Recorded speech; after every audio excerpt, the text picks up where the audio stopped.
The Nebraska sun hung low, painting the endless cornfields in shades of gold and amber. Ethan Caldwell, a third-generation farmer, with calloused hands and a stubborn heart, wiped sweat from his brow. At 32, he was a man of the land broad-shouldered, with eyes like the open sky and a jaw set against the world's chaos. His farm, tucked in the heart of Lincoln County, was his kingdom, though drought had turned it into a battlefield. For months, the earth had cracked under the relentless heat, mocking his prayers for rain. Tonight, though, something felt different.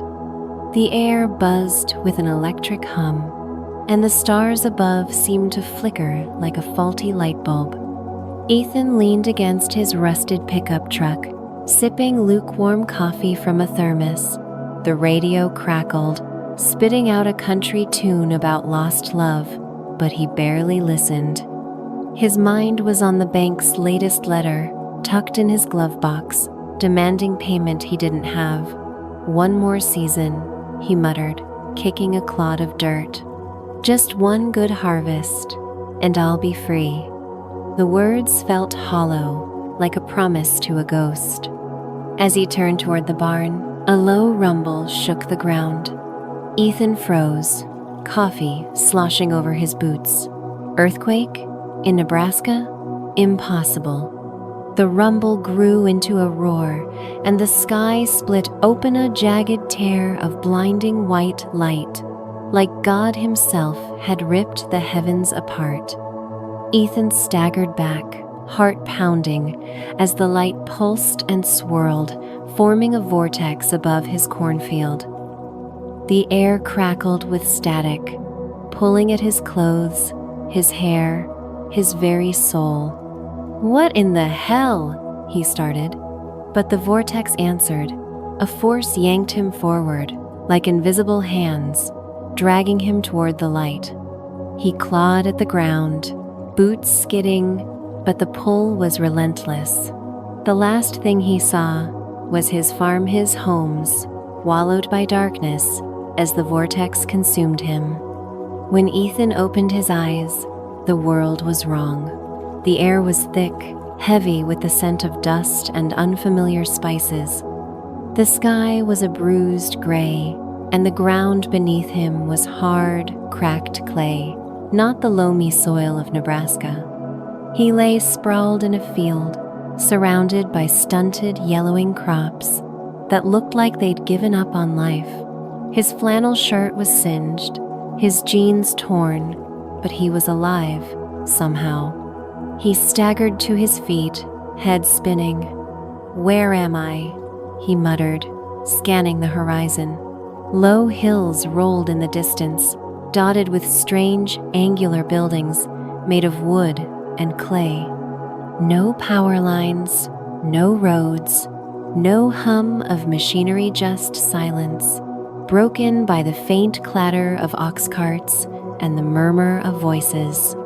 People moved through the fields, their clothes loose and layered, their faces gaunt with hunger. They weren't speaking English. The words were sharp, rhythmic, like a song he couldn't understand. Ethan's stomach churned. This wasn't Nebraska. This wasn't 2025. He patted his pockets, finding only his pocket knife and a half-empty pack of gum. No phone, no keys, no way to call for help. Panic clawed at his chest, but he forced it down. He was a Caldwell. Caldwells didn't break. A shadow fell over him. Ethan turned to see a man, short, wiry, with a weathered face and a conical hat staring at him. The man's eyes widened, taking in Ethan's strange clothes, his towering frame. He shouted something, pointing, and soon a small crowd gathered, whispering and gesturing. Ethan raised his hands, trying to look non-threatening. "Hey, easy now. I'm just lost. Anyone speak English?" The crowd parted, and a woman stepped forward. She was young, maybe 20, with sharp cheekbones and eyes that burned with curiosity. Her hair was bound in a tight braid, and she wore a faded robe that clung to her slender frame. Unlike the others, she didn't look afraid. She studied Ethan like he was a puzzle to solve, then spoke in halting, accented words. "You? Not from here. Where you come?" Ethan blinked. "You speak English? Thank God. I'm Ethan, from Nebraska. I don't know how I got here, but I need to get back." The woman tilted her head, frowning. "Nay, Ras? Ka? No such place. This is Qin, land of emperor." She paused, searching for words. "Year 200 before now." Ethan's blood ran cold. 200 BC? He whispered. His knees buckled, and he caught himself against a wooden cart. Time travel. It was impossible. Insane. But the evidence was all around him: ancient tools, ancient clothes, ancient hunger, etched into every face. He wanted to laugh, to scream, to wake up from this nightmare, but the woman's steady gaze anchored him. "I am May," she said, stepping closer. Her voice was low, almost a purr, but there was steel beneath it. "You are strange, Ethan, but you live. Come, village not safe for outsiders." Ethan hesitated, but what choice did he have? He followed May through the fields, the crowd trailing at a distance, their whispers like a swarm of bees. The village was a cluster of low huts, their roofs thatched with straw, their walls stained by years of dust and despair. The fields were a patchwork of failure crops, wilting, soil so dry it crumbled to powder underfoot. Ethan's farmer's instincts kicked in. He knelt, sifting the dirt through his fingers. "This land's starving," he said, half to himself. "No nutrients, no rotation. You're killing it." May crouched beside him, her shoulder brushing his. "You know land?" she asked, her tone sharp with hope. "Our people starve. Emperor's taxes take all. If no harvest, we die." Ethan met her gaze, and something sparked in his chest, not just fear, but purpose.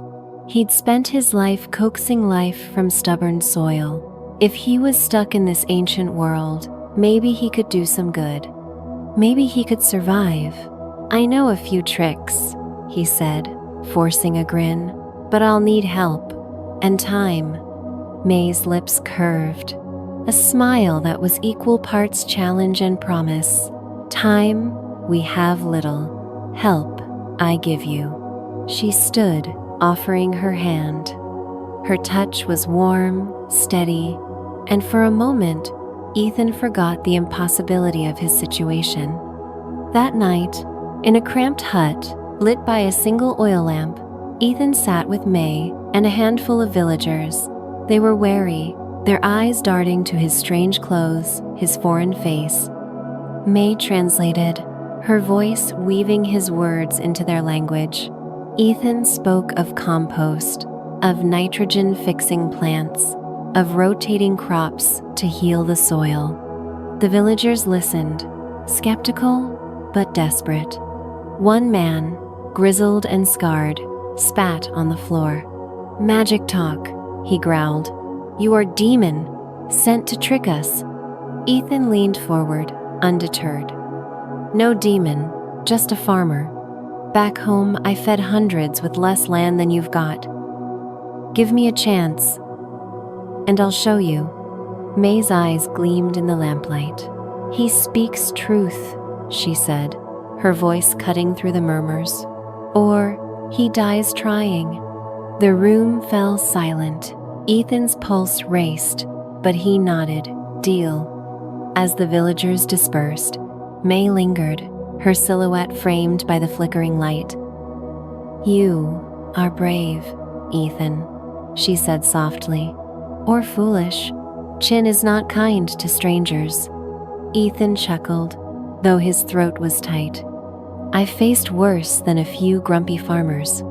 But that wall out there," he gestured toward the horizon, where the first stones of what would become the Great Wall loomed like a sleeping giant.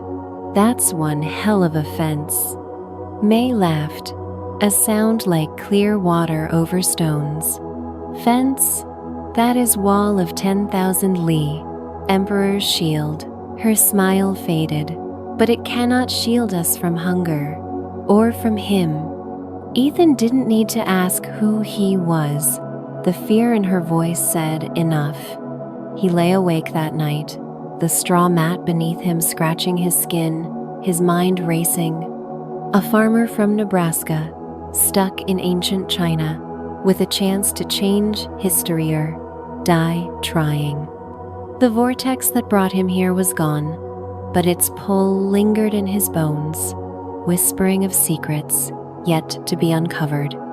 Outside, the wind howled, carrying the faint echo of drums from a distant city. Ethan closed his eyes, picturing his farm, his life, his world. But when he dreamed, it was of May's smile, of soil reborn, and of a future that felt impossibly close, yet worlds away. The morning sun clawed through a haze of dust, casting long shadows over the parched fields of the Qin village. Ethan Caldwell stood ankle-deep in cracked earth, his flannel shirt rolled to his elbows, sweat beading on his brow. Around him, a dozen villagers watched, their faces a mix of hope and distrust. May stood at his side, her braid glinting like obsidian in the light, her eyes sharp as she translated his words. The air was thick with the scent of dry straw and desperation, but Ethan felt alive. This was his element: dirt, sweat, and the promise of growth. If he could make corn thrive in Nebraska's brutal summers, he could damn well save this ancient patch of misery. "All right, listen up," Ethan said, kneeling to scoop a handful of soil. It crumbled like ash in his palm. "This dirt's dead. You've been planting the same crops year after year, sucking it dry. We're gonna feed it, bring it back to life." He gestured to a pile of vegetable scraps, manure, and straw he'd spent the dawn gathering. "Compost. It's like food for the earth." May's voice carried his words to the crowd, her tone smooth yet commanding. A murmur rippled through the villagers. A wiry man named Liang, with a scar slicing his cheek, spat on the ground. "Food for dirt? Madness. You waste our time, outsider." Ethan grinned, unfazed. "Back in Nebraska, I'd have called you a tough sell too, Liang. But I fed my town with fields smaller than this. Trust me, or keep starving." "Your call." He locked eyes with the man, his voice steady, but edged with challenge. Liang hesitated, then looked away, muttering. May's lips twitched, a flicker of amusement. "You speak bold," she whispered, leaning close enough that her breath grazed his ear. "They listen, for now." Her nearness sent a jolt through Ethan, like a spark in dry grass, but he forced his focus back to the task. He spent the morning teaching, mixing compost, digging shallow beds, explaining how clover and beans could fix nitrogen in the soil. The villagers were slow to join, but May's quiet authority nudged them forward. By noon, a few, including a wiry boy named Wei, were piling scraps with cautious enthusiasm. Ethan clapped Wei's shoulder, earning a shy grin. "See? Kids got it. We'll have these fields green in no time." As the sun climbed, Ethan's humor broke through the tension. Pointing to the distant line of stones snaking across the hills, the beginnings of the Great Wall, he chuckled. "That's one hell of a fence you folks are building. What's it keeping out? Giant rabbits?" May laughed, a sound that danced in the heavy air. "Fence? It is wall of 10,000 li, to guard Qin from northern tribes. Her eyes sparkled with mischief. But rabbits, perhaps they fear your compost magic. The villagers chuckled, some for the first time in days. Ethan felt a surge of hope. He was winning them over, one laugh, one lesson at a time. But as the day wore on, he noticed May glancing at the horizon, her expression tightening. "What's wrong?" he asked, wiping dirt from his hands.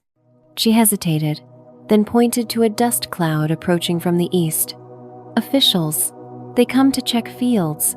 If they see you," her voice dropped, urgent, "they will not trust a stranger." Ethan's gut twisted.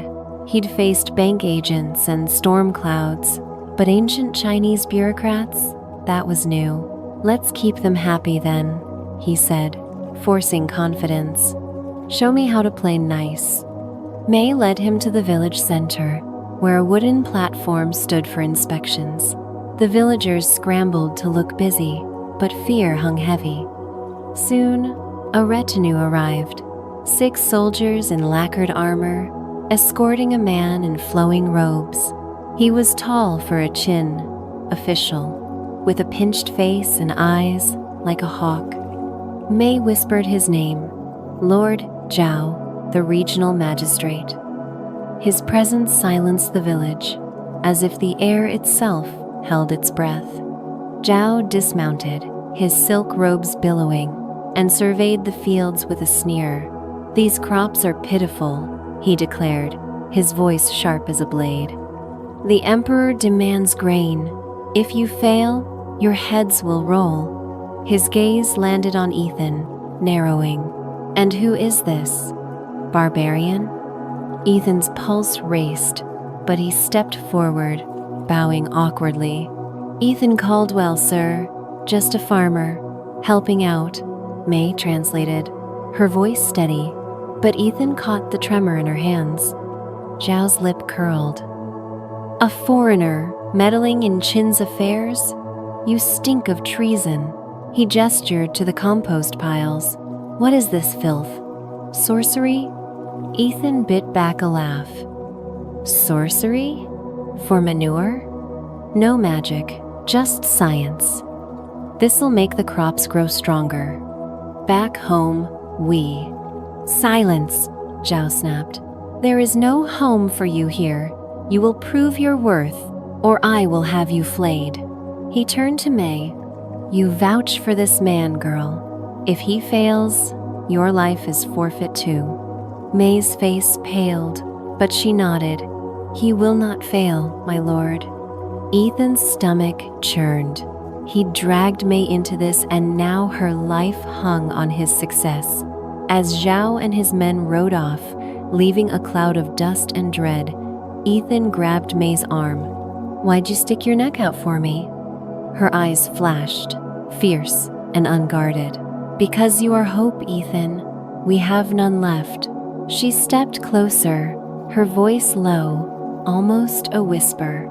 "But hope is dangerous. Do not betray it." The next days were a blur of toil and tension. Ethan worked alongside the villagers, teaching them to rotate crops millet one season, beans the next to restore the soil. He showed them how to layer compost, how to irrigate without wasting water. The fields began to shift, subtle but real, patches of green where only yellow had been. Wei and Liang became his allies, their skepticism giving way to grudging respect. May was everywhere translating, encouraging, her presence a steady flame in the chaos. But Zhao's threat loomed. Spies lingered at the village's edge, watching Ethan's every move. One night, as he and May sat by a fire, planning the next planting, a scream shattered the quiet. Wei burst into the hut, panting. "Soldiers! They burn the compost piles! They say it's cursed!" Ethan surged to his feet, rage boiling. "Cursed?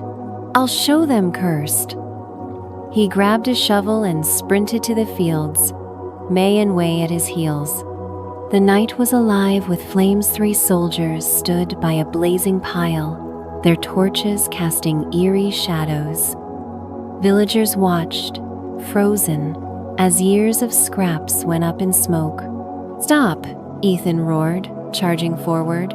The soldiers spun, drawing swords, but Ethan didn't flinch.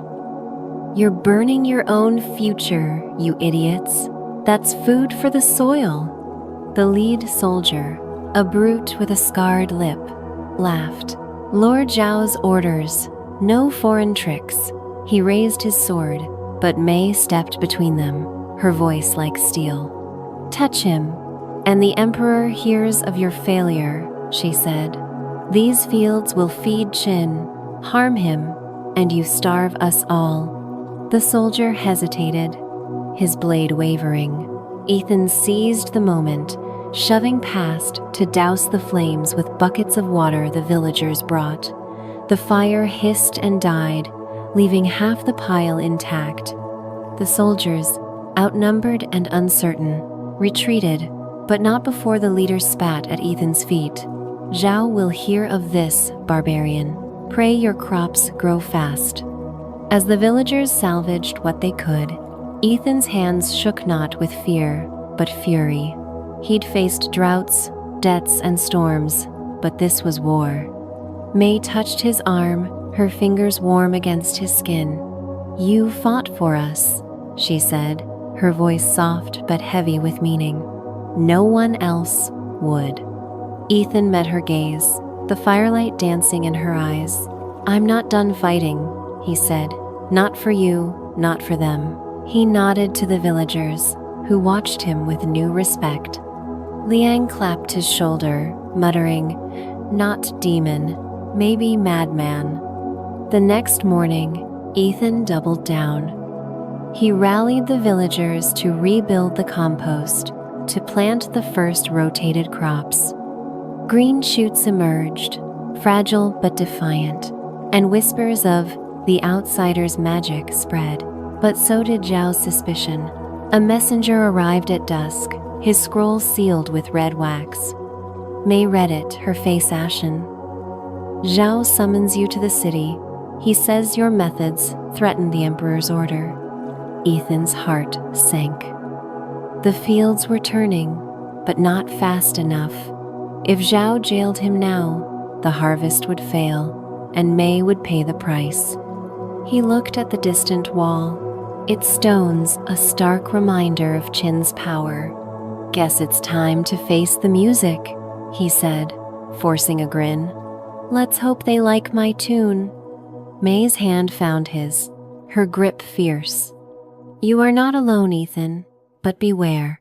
Zhao's city is a viper's nest."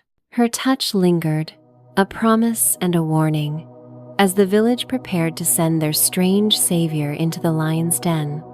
The city of Xianyang loomed like a fortress, carved from the earth itself, its walls towering over the dust plain. Ethan Caldwell stood at its gates, his heart hammering as Lord Zhao's soldiers prodded him forward with spear tips. His flannel shirt was tattered, his boots caked with mud, but his jaw was set. Beside him, Mei walked with quiet grace, her eyes scanning the crowd of onlookers, merchants, soldiers, and scribes, whispering about the barbarian farmer summoned to the Emperor's court. The air was thick with the scent of incense and fear, and Ethan felt the weight of a world not his own pressing down on him. 7 days. That's what Zhao's scroll had demanded.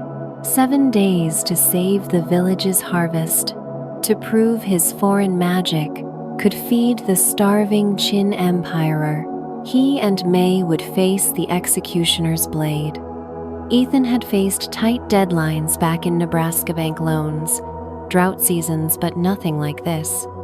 The Emperor himself, Qin Shi Huang, had taken an interest, his decree as unyielding as the Great Wall, Ethan still jokingly called the world's biggest fence.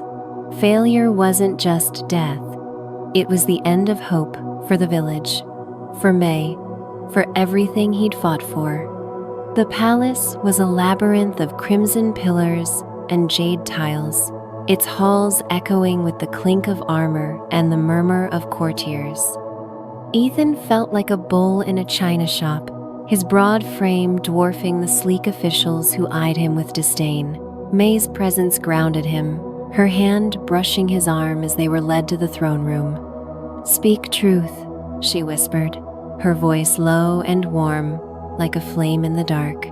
"The Emperor sees all." The throne room was a spectacle of power golden dragons coiled around pillars, silk banners fluttering in the breeze. Qin Shi Huang sat on a raised dais, his face a mask of ageless authority, his eyes like twin blades. Ethan's mouth went dry, but he bowed, mimicking May's fluid motion. Zhao stood to the side, his smirk sharp as a dagger, ready to pounce on any misstep. "You are the outsider who claims to heal the land," the Emperor said, his voice a low rumble that filled the room. May translated, her tone steady despite the tension. "My empire starves, my people weaken. You have 7 days to make the fields of that wretched village yield, or your head will adorn my gates." Ethan swallowed, his mind racing. 7 days to grow a harvest? It was insane. Even with compost and crop rotation, crops needed weeks, not days. But he saw the hunger in the Emperor's gazano, just for food, but for control, for a miracle to cement his legacy. Ethan squared his shoulders, channeling the stubborn grit of a Nebraska farmer. "I'll do it," he said, his voice ringing clear. "But I need the village's help, and no interference from your men." He shot a glance at Zhao, who bristled. The Emperor's lips twitched, almost a smile.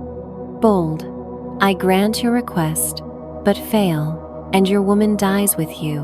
He waved a hand, dismissing them, and Ethan's blood ran cold. May's life was tied to his now, a chain forged in imperial decree. Back in the village, time became Ethan's enemy. The fields showed promise, green shoots of millet and beans pushing through the revitalized soil, but they were far from ready.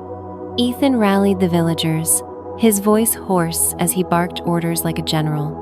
"Double the compost, ditch more irrigation channels, we're racing the sun."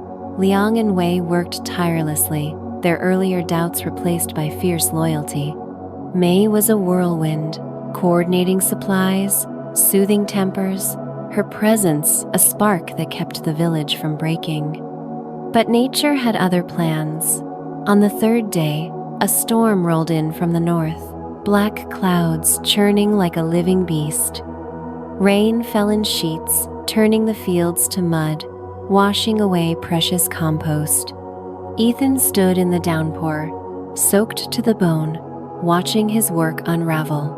"No," he growled, fists clenched. "Not now." May grabbed his arm, her robe clinging to her frame, her eyes blazing.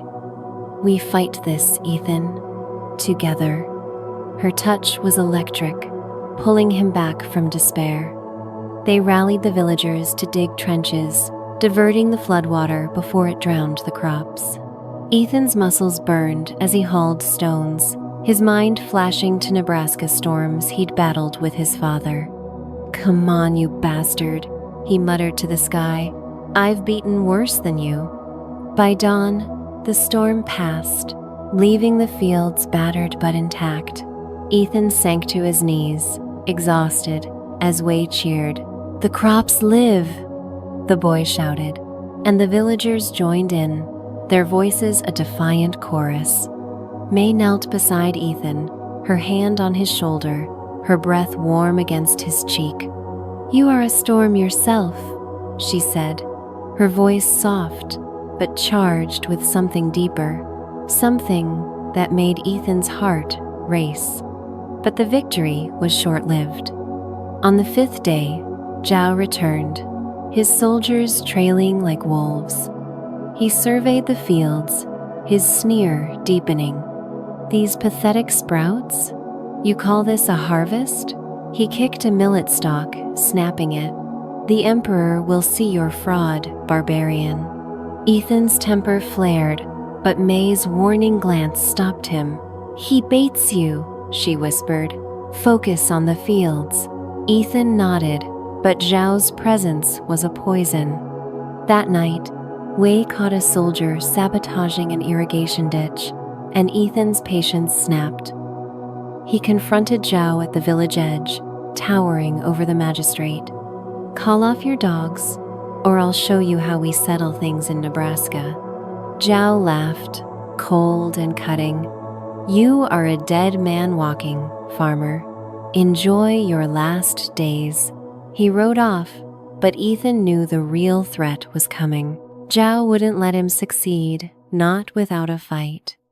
The sixth day brought a new horror: locusts. A swarm descended at noon, a buzzing cloud that darkened the sky. The villagers screamed, flailing at the insects as they devoured the fragile crops. Ethan's heart sank.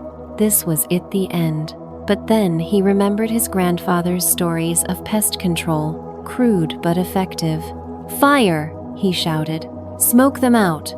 He and May led the charge, lighting bundles of straw to create thick, choking smoke. The villagers followed, their faces streaked with soot, their voices rising in a desperate chant. Ethan moved through the chaos, his eyes locked on May as she wielded a torch, her silhouette fierce against the haze. The locusts retreated, driven off by the smoke, leaving the fields scarred but salvageable. Ethan collapsed, coughing, as May dropped beside him, her laughter wild and raw. "You are mad, Ethan Caldwell," she said, her hand grazing his, "and I am glad for it." The village erupted in cheers, but Ethan knew the clock was ticking.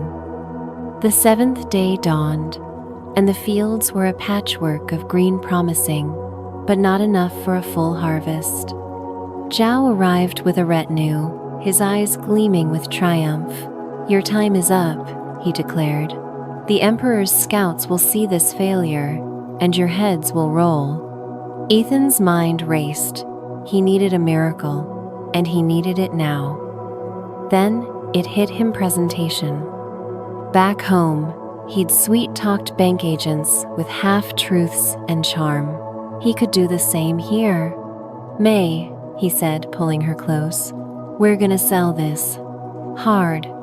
They worked through the night, the villagers harvesting every viable stalk, bundling them into impressive sheaves. Ethan taught them to arrange the fields to look fuller, using mirrors from the village to reflect sunlight and make the crops gleam. When the Emperor's scouts arrived at dawn, led by a stern general named Li, the fields looked like a miraculous sea of green and gold, glowing under the morning sun. Ethan stepped forward, his voice steady, May translating with fire in her words. "This is just the start," he said, gesturing to the sheaves. "These fields will feed your empire for years, if you let us finish what we began. My methods work. Look at the soil, the roots. This is no trick, but science." Li inspected the fields, his face unreadable. Zhao scoffed, but the general silenced him with a glance. "The Emperor will decide," Li said, "but I see promise here." He turned to Ethan, his gaze piercing. "You have bought time, foreigner. Pray it is enough." As the scouts departed, Ethan exhaled, his knees weak. The villagers surrounded him, Liang clapping his back, Wei beaming. May's eyes shone with pride, her hand finding his in the chaos. "You did it," she said, her voice a husky whisper.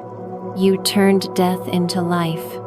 Ethan grinned, but his heart was heavy. He'd won the day, but the Emperor's verdict loomed, and Zhao's hatred burned hotter than ever. As the village celebrated, Ethan looked to the horizon, where the Great Wall stood, like a silent judge. 7 days had changed everything, but the real test was yet to come. The Qin village pulsed with life under a crimson sunset, the fields a tapestry of green and gold that defied the barren past. Ethan Caldwell stood at the center of it all, his flannel shirt torn but his spirit unbroken, sweat glistening on his brow as he surveyed the harvest. Millet stalks stood tall, beans hung heavy, and the soylance, a cracked wasteland, hummed with promise. The villagers moved like a tide, their voices a chorus of triumph as they bundled sheaves, their faces alight with a hope Ethan had kindled. May stood beside him, her robe clinging to her slender frame, her braid loosened by the day's labor, strands catching the light like threads of obsidian. Her eyes, sharp and warm, met his, and Ethan felt a spark that was more than gratitude, a current that made the air between them crackle. The Emperor's scouts had returned, led by General Li, their verdict delivered in a scroll sealed with imperial wax. Ethan's gamble had paid off. The fields, though not fully ripened, showed enough promise to earn the Emperor's favor. Qin Shi Huang had declared the village a model for the empire, and Ethan once, a barbarian, marked for death, was named Master of the Soil, a title that came with land, a modest manor, and the Emperor's protection. Lord Zhao's face had twisted with fury when the decree was read, but he'd slunk back to Shenyang, his schemes undone. For now, the village celebrated that night. Bonfires, casting dancing shadows across the fields, drums pounded, flutes wove melodies, and rice wine flowed like a river. Ethan sat on a wooden bench, a clay cup in hand, watching the villagers dance. Wei spun with a girl, his grin wide. Liang, usually grim, clapped to the rhythm. But Ethan's eyes kept drifting to Mei, who moved through the crowd, her laughter a siren's call, Robin Hood for the poor, her movements fluid, almost hypnotic. Her robe, loosened from the day's work, slipped slightly, revealing a glimpse of her collarbone, her skin glowing in the firelight. She caught his gaze, her lips curving into a smile that was both challenge and invitation. Ethan's pulse quickened. Nebraska felt a lifetime away, but Meishi was here, real and dangerously close. She slid onto the bench beside him, her thigh brushing his, her scent earth and jasmine filling his senses. "You are hero now," she said, her voice low, teasing, her accent wrapping around the words like silk. "Master of the soil, do you feel like a king?" Ethan chuckled, sipping his wine, the burn grounding him. "King of dirt, maybe. Back in Lincoln County, we'd call this a good day's work, not a crown." He gestured to the fields, then to the distant silhouette of the Great Wall, its stones stark against the twilight. "Still can't get over that fence. Biggest damn thing I've ever seen." May laughed, her head tilting back, exposing the curve of her throat. "Fence," she repeated, her eyes glinting with mischief. "You mock our wall, yet it stands forever. Like you, perhaps strange, but strong." Her fingers grazed his arm, a touch that sent heat through him, and for a moment, the world was just them, firelight, wine, and a tension that felt like a storm about to break. But the celebration wasn't the end. As the night deepened, a figure emerged from the shadows Daoist, his robes tattered, his face weathered like ancient bark. The villagers fell silent, their joy dimming as he approached Ethan. His eyes, deep and unreadable, seemed to pierce through time itself. "You are not of this world," he said, his voice a low rasp, May translating with a tremor in her tone. "The heavens brought you through a gate. That gate remains, hidden in the hills. It calls you back to your future. Ethan's breath caught. A gate to the future, to Nebraska, to 2025, to his farm, his life. The Taoist's words stirred something in him, a longing he'd buried beneath the dirt and sweat of Qin. But as he looked at May, at the villagers, at the fields he'd revived, that longing clashed with a new truth. He'd built something here. He'd saved lives, and her gaze held him, fierce and unguarded, a silent plea he couldn't ignore. The Taoist stepped closer, his voice dropping to a whisper. Choose, outsider, stay and shape this world, or seek the gate and return to yours. But know this, the gate is unstable. If you pass through, you may never return. He pressed a small jade amulet into Ethan's hand, its surface carved with swirling symbols that seemed to pulse under his touch. Follow the stars to the hill of 3 peaks. The gate awaits. The Taoist vanished into the night, leaving Ethan clutching the amulet, his mind a storm. Stay or go? The question burned, each choice a blade. He looked at May, her face half lit by the fire, her eyes searching his. What will you do? She asked, her voice soft but heavy with unspoken fear. Her hand rested on his, her touch a tether to this world, this moment. Ethan's throat tightened. He thought of Nebraska's endless cornfields, the bank's letters, the life he'd lost. Then he thought of the village, of Wei's grin, Liang's respect, the fields that breathed because of him, and her's strength, her fire, the way she made him feel alive in a way he hadn't in years. But the amulet in his hand was a key, a chance to go home. What if he stayed, only to lose everything again? What if he left and regretted it forever? The drums faded, the fire crackled, and the villagers watched, sensing the weight of his silence. Ethan stood, the amulet heavy in his pocket, May's hand slipping from his. He looked to the hills, where 3 peaks loomed against the star-strewn sky. The gate was out there, calling, but so was this world, this woman, this life he'd carved from nothing. I need time, he said, his voice rough, meeting May's gaze.